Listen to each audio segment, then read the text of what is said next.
Ken, obviously you're not just an author, you're running a very powerful global business, the Ken Blanchard company. So how do you find that you can most help organizations in leadership capacity? Well, I think the big thing that we try to get them to understand that effective leadership is really a transformational journey, beginning with self-leadership. It's very interesting is that one of the most popular interventions we do is we have a self-leadership program, situational self-leadership, because a lot of people don't ever take a look at themselves. And how do they take initiative? You know, how do they get what they need to have to be successful? Because if they can get a sense on what they need to do to be successful and what they do, then they're going to even get a better sense when they go to the next step, which is one-on-one leadership. See, because self-leadership, you're gaining perspective on your own leadership point of view, a little bit about your disposition and personality, a sense of what your mission might be, your values, and all. We try to really help people, really get to know about themselves and what are their points of power and how can they, kind of collaborate for success and all.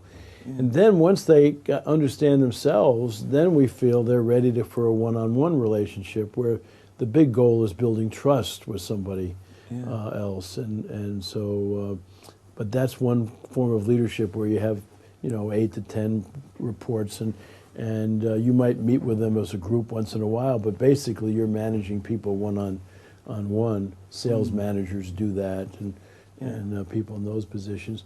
The third stop, which we do a lot of work on, is how do you build an effective team? Because teams are more complicated than one-on-one leadership.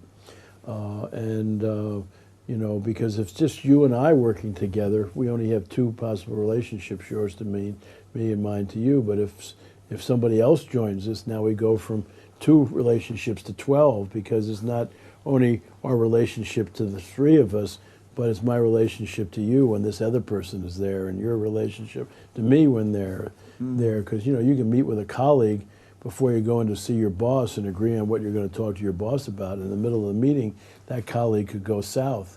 And then finally, the final journey is organizational leadership, which is now that's even more complicated than building a community that you're trying to do with a team, because now you're trying organizational effectiveness in terms of performance and all. And the theory that runs throughout those is situational leadership, which basically says there's no one best leadership style. It depends on the development level of the individual you're working with. It depends on the stage of group development for the team you're working with. It really depends on where they are in terms of their concerns and all around change and all. And so we can really help companies design a whole curriculum.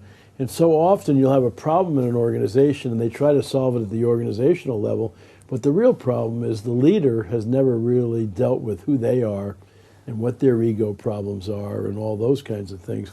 So you can't solve that at the organizational level. That should have been done ahead of time. And so we even have a couple of graduate programs that we're key on, where we move people through that whole movement from self to one-on-one to teams to organization. And so I think that's one of the really powerful things that we've been able to do with companies here in UK and all, is to give them a perspective on the journey to be an effective leadership. And it's something that you don't just sort of jump into. Yeah. See, it's interesting. So it starts again with self, and I was listening to the CD, and you said that you should even write your own obituary. What was the point you were making with that? Well, there's 3, I think everybody should have a compelling vision, which I wrote a book called Full Steam Ahead with Jesse Stoner on visioning for companies. But most people don't have a vision, which is what's your purpose? Why are you here? And then second is, what's your picture of the future? If you do a good job on your purpose, what will happen? And I got interested in obituaries when I read the old story about Alfred Nobel, the Nobel Peace Prize, and all that part of the beginning of the last century. His brother died in Stockholm. And when he went to the newspaper to read the obituary on his brother, he and his brother mixed up. And Alfred Nobel has been involved in the invention of dynamite. And so what was the whole obituary? It was about destruction and all that. And he was devastated that that's how he was going to be remembered. So he called friends and loved ones around and said, "What's the opposite of destruction?" They said, "Peace." And so he redesigned his life so he'd be remembered for peace, not for destruction. So I've written my own obituary. Every morning I read my mission statement, I look at my obituary, and then I have a set of operating values which should guide my behavior. And organizations need the same. What business are you in? What are you heading for and all? And then once you have a compelling vision, then you can put goals in there. But most organizations, never communicate well where they're heading and what they're trying to accomplish and what's going to guide their journey.